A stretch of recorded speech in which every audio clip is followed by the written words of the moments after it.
Hello and congratulations on getting access to this video course on how to optimize your videos before making your YouTube videos live.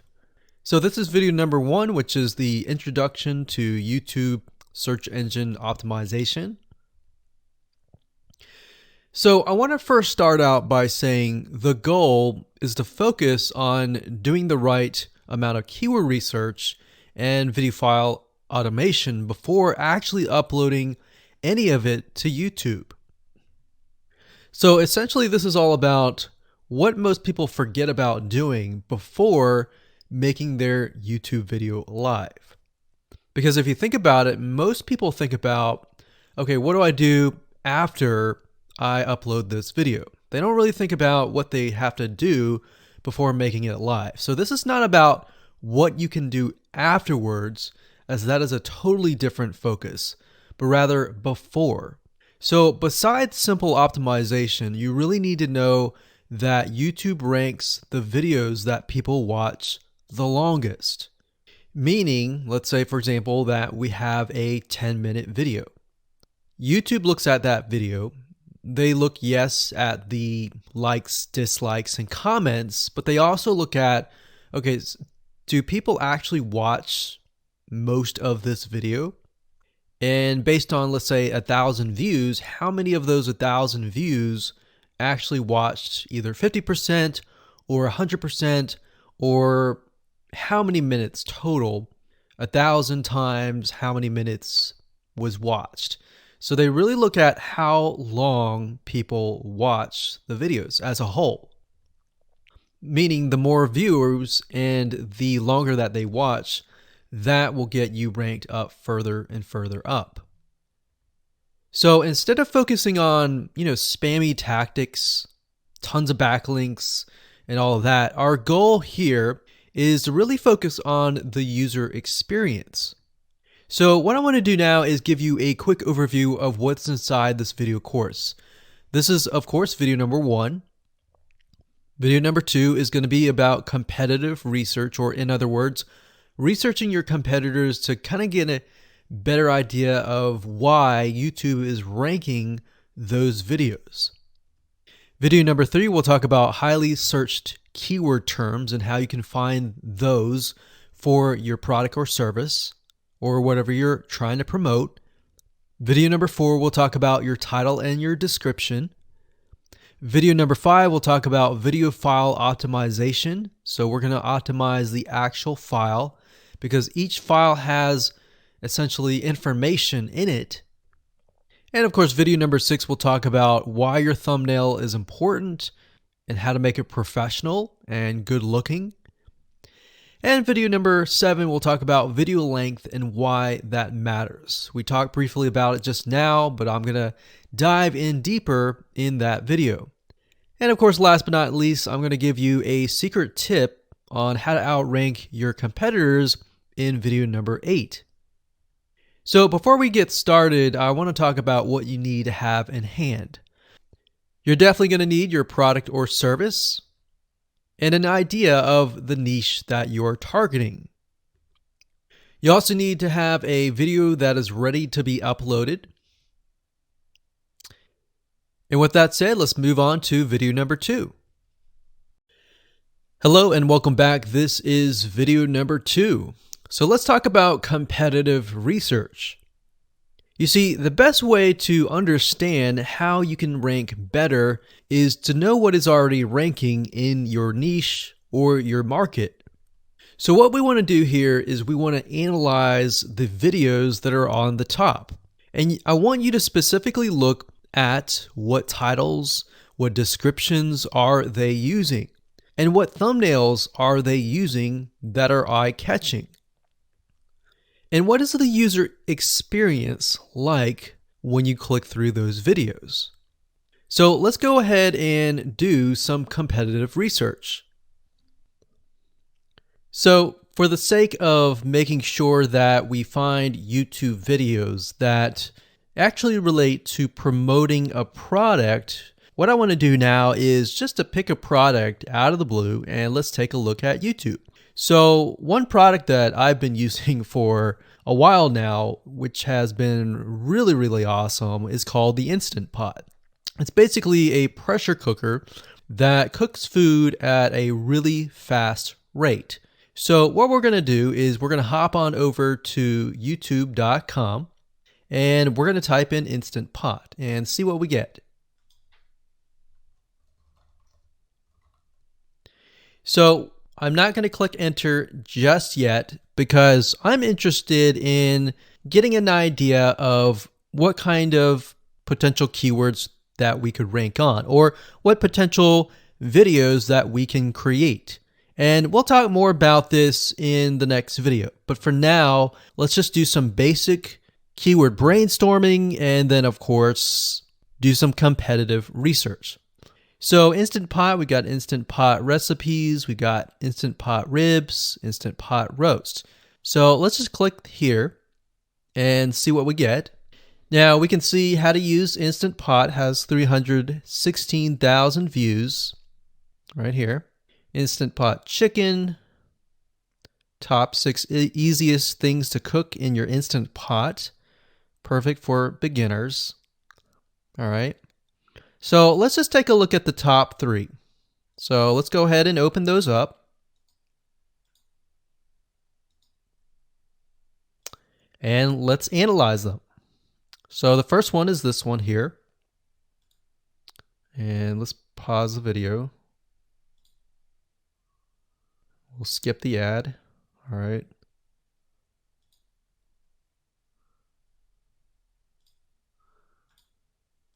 Okay, so how to use the Instant Pot 101 for beginners. So if we think about the type of audience that the Instant Pot attracts, it attracts somebody who has a busy life, who may be a beginner at cooking and just wants a quick and easy meal done fast. So we can see that. So one thing that I like to do is I like to copy the titles to Notepad. Just kind of get an idea of what we're dealing with. So that's the title. Looks like she's promoting an Amazon affiliate link. We can see that here, Amazon.to. We've got Instant Pot hacks, Instant Pot yogurt, and all that. So what she's doing, it's very funny, but she may not realize she's doing this, but what she's using is a method called siloing. And she's basically telling YouTube, hey, not only do I have this video on Instant Pot, I've got Instant Pot hacks, yogurt, recipes, and other recipes. So let's just copy that in here. So that's video number 1. So we're going to rank it from video 1, video 2, and video 3. Let's scroll down a bit. We've got 373 comments. I will say when it comes to YouTube, they're looking for engagement. So comments is good, likes are good, even dislikes are good as well. Even though dislikes are bad from a human standpoint, it tells YouTube that there is engagement. All right. So sometimes we're going to be able to view, we can't do it here, but sometimes you'll actually be able to view more data. But for now, you can't hear. Now, we can actually dig deeper if we want to. So let's just take a look at Natural Brittany's YouTube channel. Because when you're doing competitive research on YouTube, it's not just that particular video. It's actually the whole YouTube channel as a whole, the authority that that channel holds. So she has 116,000 subscribers. Click on the videos. She has a good amount of videos that talk about anything, looks like from cooking, from budgeting, from grocery, a lot of very similar videos. So let's scroll down. And now let's go ahead and take a look at the second highest ranking video. So if we go back over to here, and this is the Instant Pot chicken, cook with me, meal planning, meal prepping, Sunday setup. So let's go here, take a look.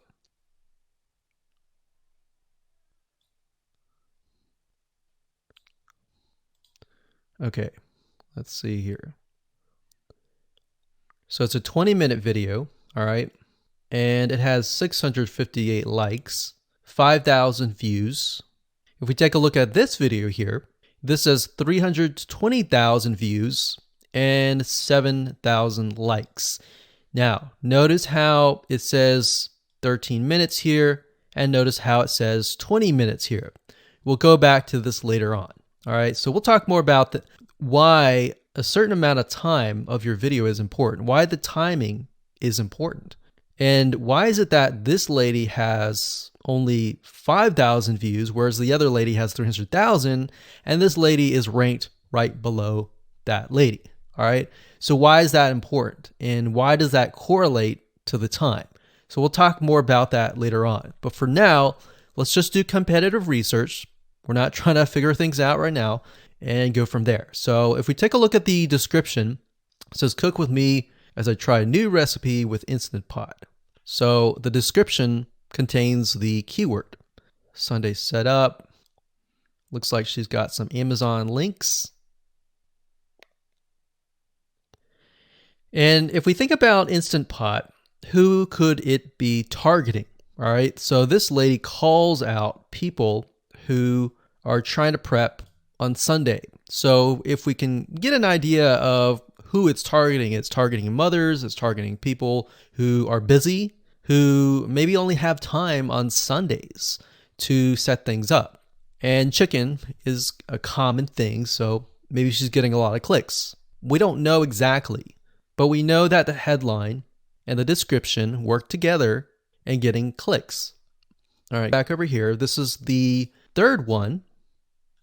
So let's take a look at this one. So this one is 8 minutes, but it has a lot more views than those other two videos, but it's shorter.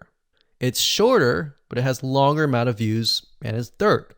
It's got 11,000 likes and 633 dislikes. If we scroll down, we can see that it has more comments than the first one. So why is it that the first one is number one and this one is the third one and it has more views and more comments?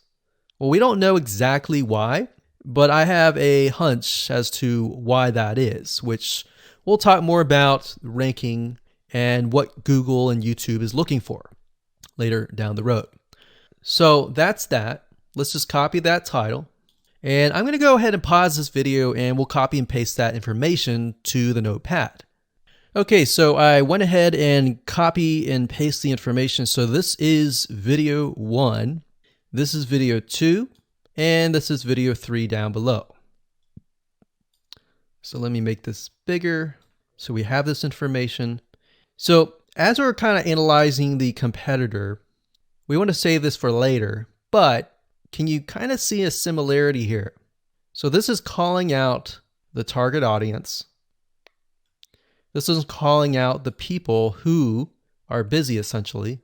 And top 6 ways, top X ways, top certain number ways is always a good title. So perfect for beginners. So if you can imagine, we already see that this title has beginners. This one's calling out perfect for beginners. And this one essentially is calling out people who are busy. So it's a target audience. So that's key. So having this in hand gives you a better idea on what potential titles and descriptions that you can have. Now you can do some deeper dive competitive research using specific tools. And one specific tool is called Social Blade. So that's socialblade.com, as you can see here. And I like to use this to kind of get a better idea of the YouTube channel as a whole.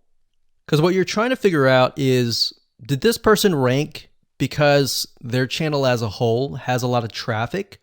Or did this person rank simply because of the titles and the description? So there's many factors that come involved, but let's take a look at Naturally Brittany. So let's go ahead and copy this. And you basically want to come here and type in the username of the YouTube channel. So we'll go ahead and click this here. Okay, so we can see here that this is Naturally Brittany, 116,000 subscribers. She's got 19 million video views. So that kind of gives us an idea of how easy it is to break through. Is it easy? Is it going to take a little bit work or what? So let's just go ahead and open her up, and let's do the same thing with the other videos. So this one is marriage and motherhood. We got that here. So she has 7 million video views. So it's about half of what we saw earlier. And this one is called Six Sisters Stuff. And this one has about 9 million video views.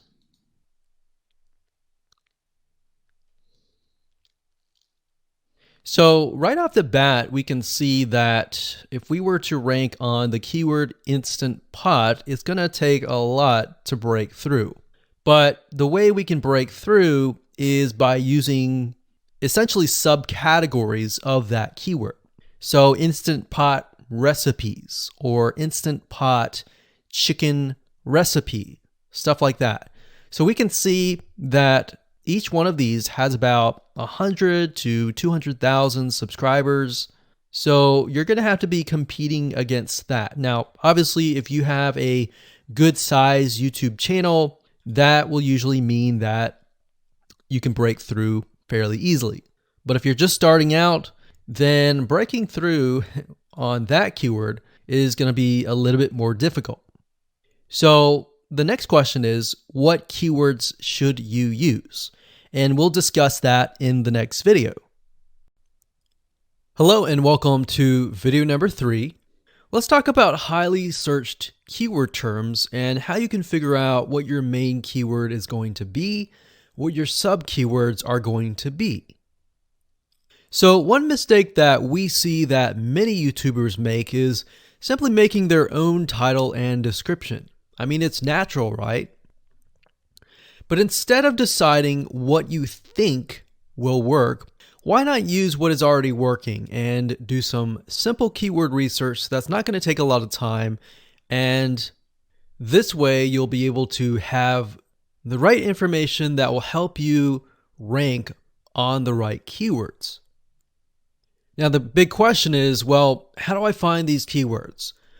So the best way to find highly searched keyword terms is to look at the Google suggested keywords. And they are suggested for one reason, because they are used a lot. So let me show you how to find them and what they look like. Okay, so from analyzing the previous videos with the top 3 videos to kind of get an idea of what the titles were, what the descriptions were, if we look at the 3 and we refer back to this, the question is, what are the commonalities between the titles? Obviously the keyword Instant Pot, but we also notice that the top one and the third one, they all have the keyword beginners. So beginners in Instant Pot. Instant Pot for beginners, all right? So if we go back up here and we go to youtube.com and we type in Instant Pot, what do we get? So when you have a drop down like this is what we call the suggested keywords. And you'll see this in Amazon.com, you'll see this in Google.com and other major search engines. And what this is high demand and highly searched keyword terms. So in other words, if a lot of people are searching for these keywords, then they'll show up in the drop-down menu, right? So Instant Pot chicken happens to be a very highly searched term. And take a look at this. This one is related to Instant Pot chicken. So that means there's a lot of people searching for Instant Pot chicken. And that might be why this second video is ranked so high. Let's scroll down and take a look. So as we're scrolling down, I also want you to kind of keep an eye on the thumbnails because the thumbnails are key. So we got top 6 easiest things to cook in your Instant Pot. And I'll say as an Instant Pot user, I really didn't know what recipes were out there that would fit the Instant Pot. Because the Instant Pot, the way it cooks is it pressurizes the food, and you need a little bit of liquid inside it to pressurize. So what I was doing is I was looking for recipes that were specifically made for the Instant Pot. So a lot of these people that are coming here, they don't know. They're just looking for recipes. So the 30 Instant Pot recipes gives people an idea. Oh, okay, I've got 30 recipes that I can pick and choose from. So if you scroll down, it says Instant Pot Ultra. All right. So if we go back here, so Instant Pot Chicken is definitely a top one. Instant Pot Spaghetti, how to use an Instant Pot. Instant Pot Cheesecake, Yogurt, Pho, Beef Stew, Whole Chicken, Rice, and Instant Pot Pot Roast. So these are highly searched keywords. Now let's hop over to Google and see what we get. Do we get the same thing? Do we get something different? So if you go to Google and you type in the same thing, Instant Pot, we can see that we've got Instant Pot recipes, Instant Pot chicken. So notice that the chicken and the roast beef or the pot roast seem to appear both in Google and in YouTube. So whenever you see that, that's a good sign, because you got to understand people searching in YouTube are very different than people searching in Google. They don't show the exact same thing. But if they do, that gives you an idea that if you rank on that term, that you will be able to get traffic from Google and YouTube. Okay, so let's go back here. So Instant Pot Chicken. So let's just do a search and see what we get. So another place to find the Google suggested keyword terms is to scroll all the way down to the bottom. So there we go. So Instant Pot recipe. Now these are specifics, all right? These are searches related to Instant Pot. So people are looking to buy Instant Pot Amazon. So let's just type in Instant Pot Chicken and see what else we get. So if you notice, when we type Instant Pot Chicken, it gives you a more detailed view of the other keywords that are related. So for example, Instant Pot Chicken recipes, chicken and rice, chicken noodle soup, chicken thighs, chicken bog, chicken breast recipes, chicken wings, and chicken and dumplings. So let's go over here and see what we get. So Instant Pot Chicken recipe, wings, noodle, biryani, thighs. So a lot of these are actually appearing that are the same. Okay, so moving on here, we've got Instant Pot Chicken. Now let's take a look at what we have here. So what I would do is I would do the same thing, the competitive research. Now, if you notice here, the Six Sisters stuff, it's a different video, but it's a similar video. Now this video is different. This lady is the same. And that's another thing. So if you rank high on the main keyword, then you could potentially rank on the other smaller keywords as well. So that gives you an idea of what content to create and what keywords to target. So we could potentially make it about Instant Pot Chicken. And what I would do is go back here. Let's say we want to title it the Instant Pot Chicken. What I would do is I would scroll here and take a look at questions people are asking. So how do I cook chicken and potatoes in Instant Pot? How long does it take to cook chicken pot, Instant Pot? We scroll down, and what I would do is grab these keywords. So I would grab these keywords.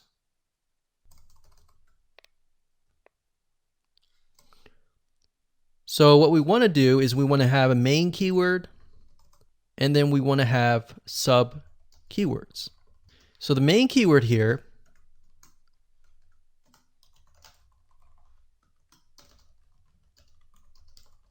would be Instant Pot Chicken.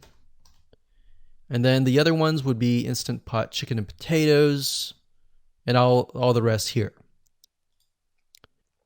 So having these in hand will give you a better idea on how to go about creating your titles and your descriptions so that you can target specific keywords, and that you're not like any other YouTuber who is simply making up titles and descriptions just out of your head. So this way you can be strategic and rank effectively. Hello and welcome to video number 4. In this video, we're going to talk about your title and your description. So let's take what you have gathered in the previous video and let me show you how to properly create your titles and descriptions.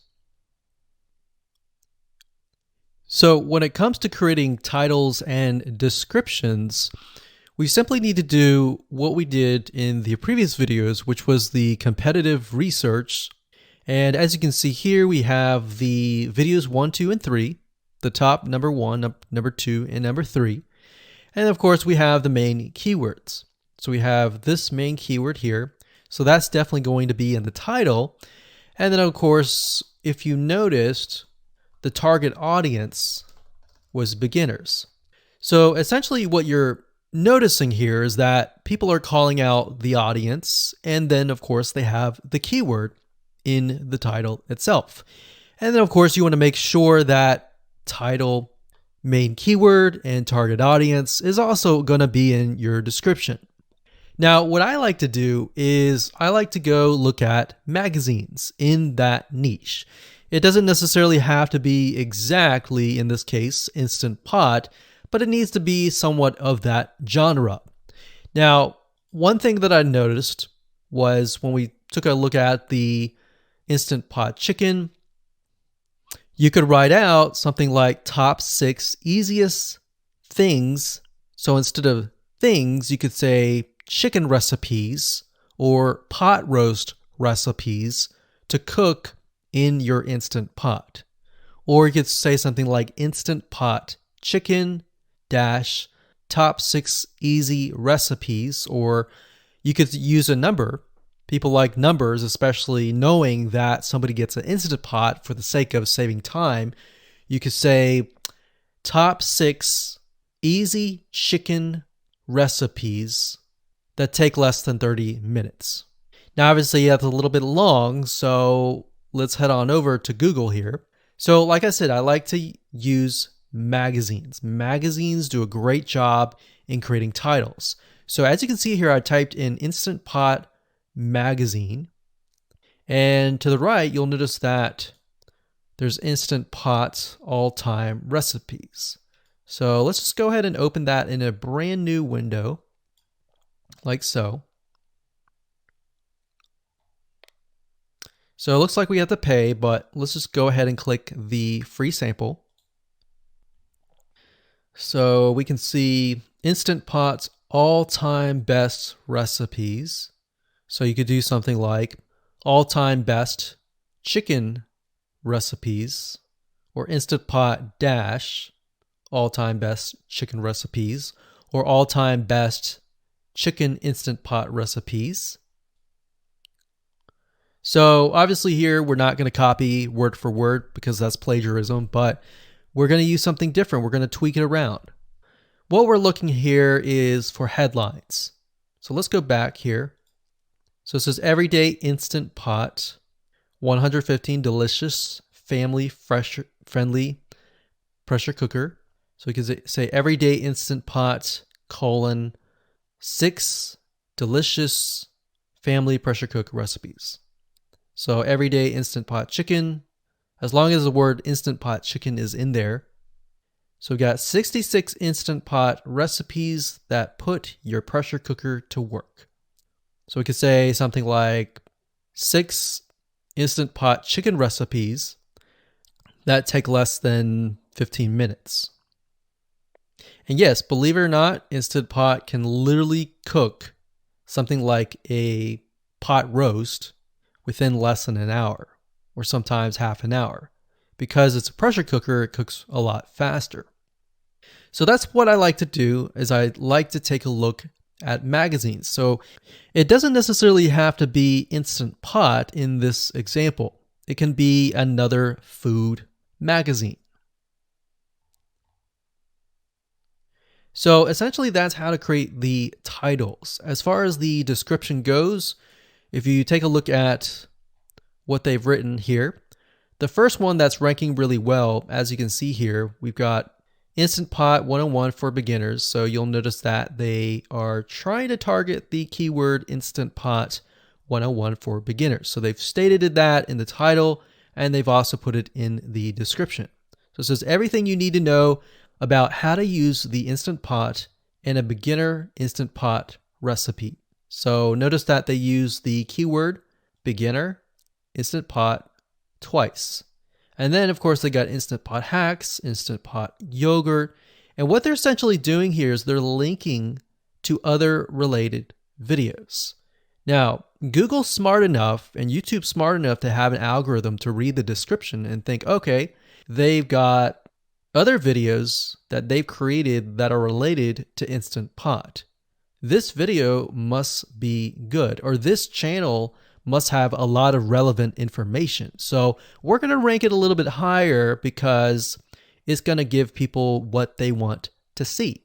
So now we look down here, it says Instant Pot Chicken. So this is the lady who is ranking really high on Instant Pot, but also Instant Pot Chicken. So it says cook with me as I try a new recipe with my Instant Pot. So we can see the keyword Instant Pot here.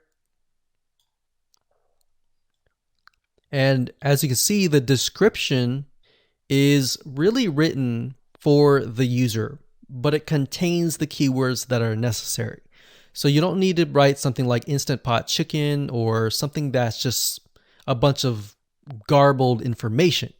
You want to make sure that the title and the description attract people first and foremost, and then embed the keywords within.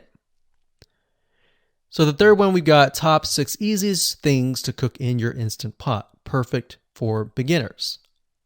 So it says, today I'm sharing with you the 6 easiest things to cook in your Instant Pot. So you can see here, the title is here, but the title is also in the description. It says, now these are perfect if you are just starting out or even had the Instant Pot for a while. So you can see the keywords that are embedded, but it's really written for the user. And that's the way it should be, because the title and the description will actually show up in the YouTube search engine, as you can see here. So we've got the title, we've got the description. So we want to make sure that the first sentence in your description is catchy as well. Hello and welcome to video number 5. Let's talk about video file optimization. Did you know that all files contain data that tells YouTube what your video could be about? Let me show you.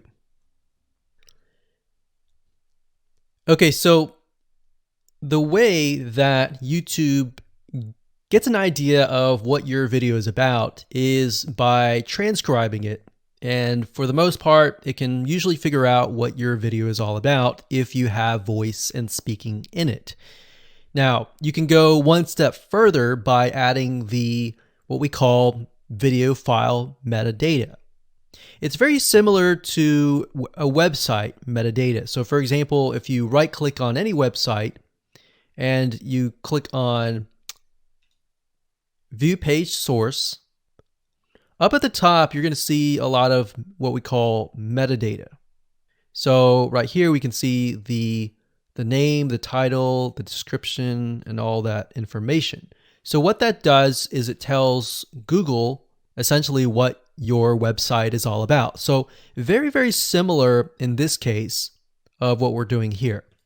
So what we're doing here is we are taking the video file that you have created and embedding it with more information. So besides the title and description, YouTube will be able to read the metadata inside of your video. So it'll make a little bit more sense when I show it to you.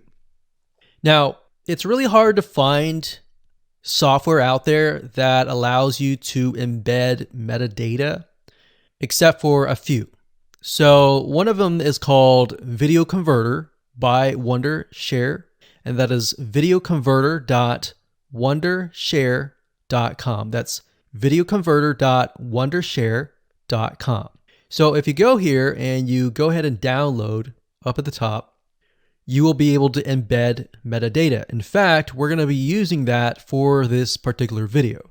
Now, there are other software out there like the Adobe Bridge software, which allows you to embed the metadata into your video. Now, the reason why I'm using Wondershare is because I feel like it's a lot easier to use.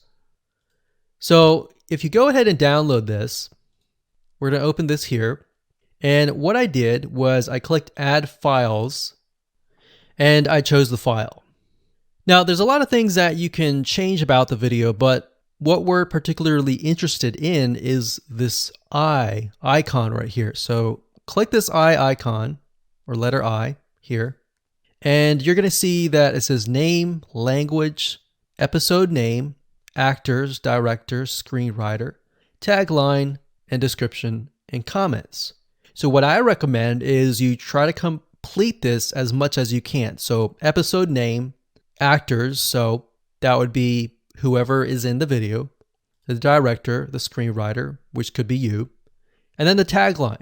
What I would do is the tagline be your title, and then the description be your description. So whatever you're going to upload to YouTube, put this as a title and put this as a description. And then for comments, I would put something like keywords. And all you have to do is click save, convert it, and done. That's the reason why we're using Video Converter, because it's just so much easier. With Adobe Bridge, it's easy too, but there's a lot of more options and very easy to get confused. So once you're done with that, you save the video, your video has the metadata inside of it, and all you have to do is simply upload it to YouTube, and that's it. Hello and welcome back. This is video number 6. Let's talk about your thumbnail and why that is important.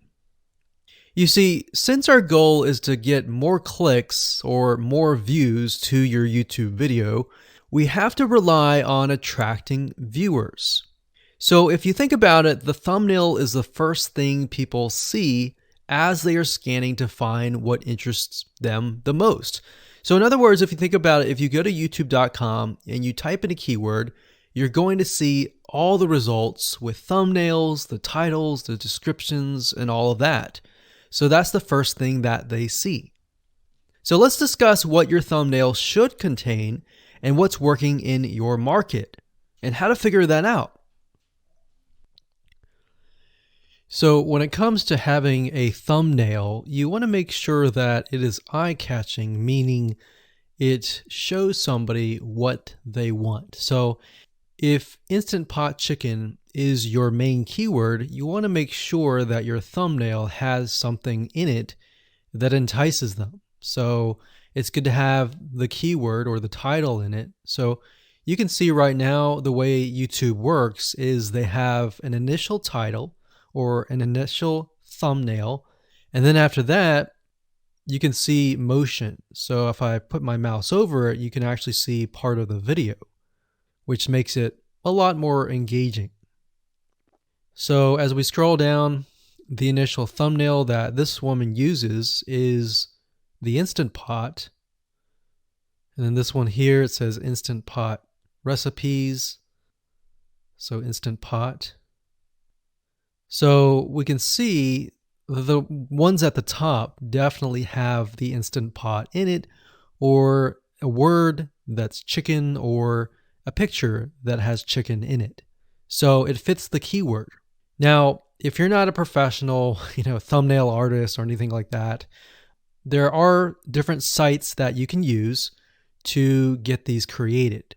Now, bear in mind that you never want to use a thumbnail that is clickbaity or that lies to somebody, because if they click on it and then the video is nothing like the thumbnail, then guess what? You might get tons and tons of clicks and perhaps views, but you're not going to get people watching your video, which is very, very important, which we'll discuss in the future videos.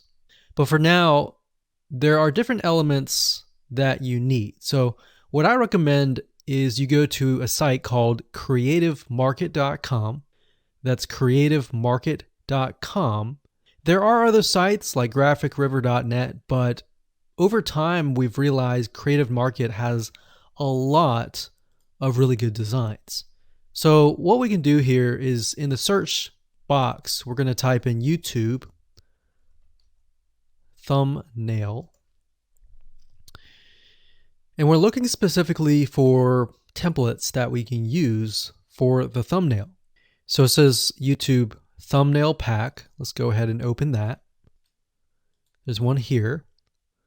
There are end cards, but that's a little bit different. That basically comes at the very end of your video.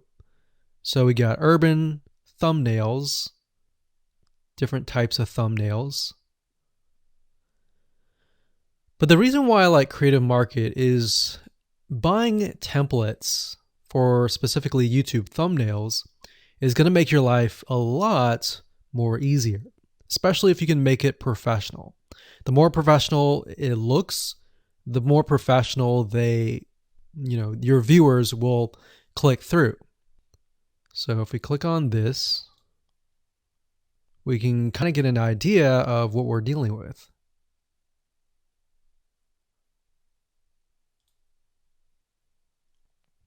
And here's more thumbnails here as well. Now, over time, we've realized with YouTube thumbnails, more and more designs are becoming minimalistic, meaning it's not too fancy, but it's got just enough information to tell the person what it is all about.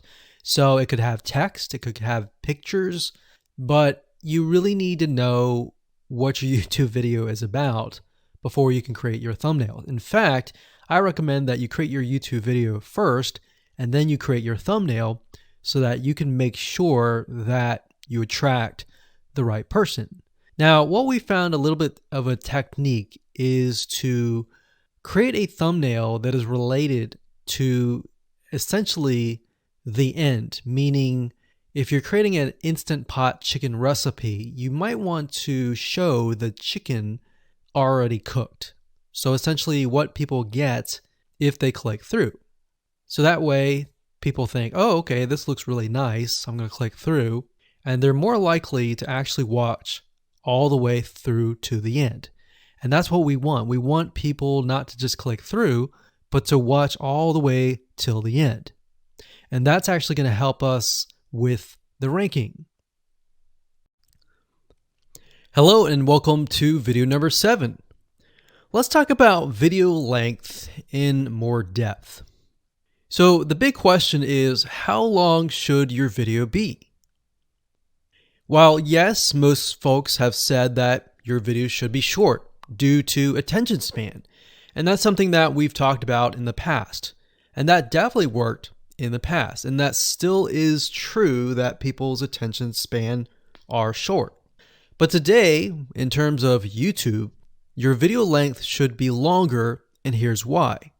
Did you know that YouTube ranks your video based on how many minutes your viewer watches? We talked briefly about this in video number 1, but I want to talk about why that is the case.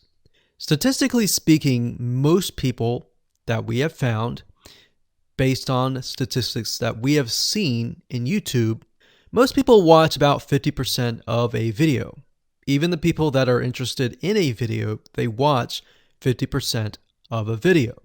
So if that, in this case, is a 5-minute video, an average viewer is only going to watch about 2.5 minutes. Now, here's why that is important. If you're competing against someone who has a 30-minute video and their viewers watch 15 minutes, which is about 50%, well, guess what? Even if they can have less viewers than you, they're going to beat you because they have a longer video. So if you got the 2.5, they've got the 15 minutes, they can send less people and still beat you. And YouTube will favor them in the end.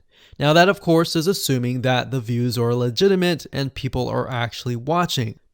And that's why user experience is so important. So to give you some real life practical application, let's hop on over to YouTube and I'm going to show you proof that this works. Okay, so let's take what we learned and what we just discussed and apply it to some real life practical application. So if we head on back over to youtube.com, we type in the keyword Instant Pot recipes, we can see this one, and this one. So let's go ahead and open these up.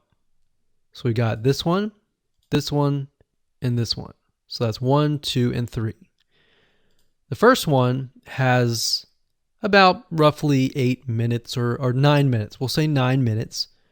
The second one has about 27 minutes. And the third one has about 20 minutes. Okay. So essentially the second and third have about double the amount of time. So like we talked about, most people watch about 50% or less, and then they quit. That's the average, right? So if that's the case, this person here, even though they have more views, see that? 800,000 views, even though they have more views, they're competing with somebody with a 30-minute video. Essentially, it's 27 or 28, but close to 30. So if we round that, we'll just say this is 10, this is 30, and this is 20. All right, so let's keep it at even numbers. So if that's the case, there's 4 minutes here, 15 minutes here, and 10 minutes here. So this means that the person with the less amount of minutes, they're going to need a lot more views and a lot more people watching it. So in total, if this person has, obviously this person's number one, but what I'm saying here is because YouTube looks at how many minutes are watched, if this person had 800,000 views, and this person had only half of that amount, but had more than double this amount, this person right here would most likely rank higher. So see that? Only 100,000 views, 15 minutes. This one here, 20 minutes, only 6,000 views. So you might ask, well, shouldn't this be maybe number one? Not necessarily. If we really look at it, so we've got 800 times 4 minutes, and that's not going to be exact. I mean, we could even take 500. And this is definitely going to be number one. And this is definitely going to be number two based on the information. But this person, because they have a long enough video, even though they have less amount of views, they're still able to rank pretty high. So this is based on one of our YouTube channels, which has over 9 million of minutes watched. And based on that, that's what we've seen. Now, there's other factors like likes, dislikes, comments, and other things like that, titles and descriptions. But that's a big, huge ranking factor because it legitimately tells Google and YouTube, hey, this YouTube video is legit. Not only people are clicking on it, they're actually viewing it. And they're viewing at least about 50% on average. So that's why the video length is important. Now, you don't want to make a long video just to make a long video. You might want to make a video that has really good content. And that's the goal. It's not based on spammy backlinks or anything like that. It's based on providing real value. Hello and welcome to video number 8. So just want to say congratulations on reaching the end of this video course. We're going to talk about a secret tip that you can use to outrank your competitors. So we briefly talked about why having a longer video was important, right? So one secret tip that we can give you is that what we have found that works is the following. Longer videos in the sense of live streams, which means you get on YouTube and you talk to people live. You have webinar replays and videos where people expect them to be longer. So in other words, people are expecting these to be longer. If you make a normal video that people expect to be 5 minutes and you make it an hour, then you're not really going to hit that 50%. But when you have a live stream or a webinar replay, usually people typically expect it to be at least 1 hour. So because people expect it to be 1 hour or longer, they expect to take time out of their busy schedule to actually watch your longer video. And what we found is these work really well compared to the average video. So let's discuss what you need to do in terms of software or even web applications that you need to create live streams and webinar replays. So in order to create a YouTube live stream, you're going to need to have a broadcasting software. There are many. You can go to YouTube and type in live stream, how to set it up, and there's a lot of videos on that. But this is one particular one that we have used and that has worked really, really well for us. It's called Open Broadcaster Software, and it's free, best of all. And that is located at obsproject.com. So as you can see here, there is versions for Windows, Mac, and Linux. So it's simply as easy as downloading and you can start streaming. So the reason why you need this software is basically what it does is it connects to the YouTube live stream system. And when you're ready, you click record and you're good to go. Now, I'm not going to go in depth on how to use this product just simply because there are so many different options and so many different ways of using it. Now, like I said, the tip is when outranking your competitors to have longer views. This is good for kind of a face-to-face talking head type long video. Now, if you want to use a camera, you can do that. If you want to do something like screen capture, meaning you're going to show your screen, then you're going to want to use something like GoToWebinar. And you can go to gotomeeting.com/webinar to do that. Another tool that we have used, which as of now, it is free, and who knows, it could change.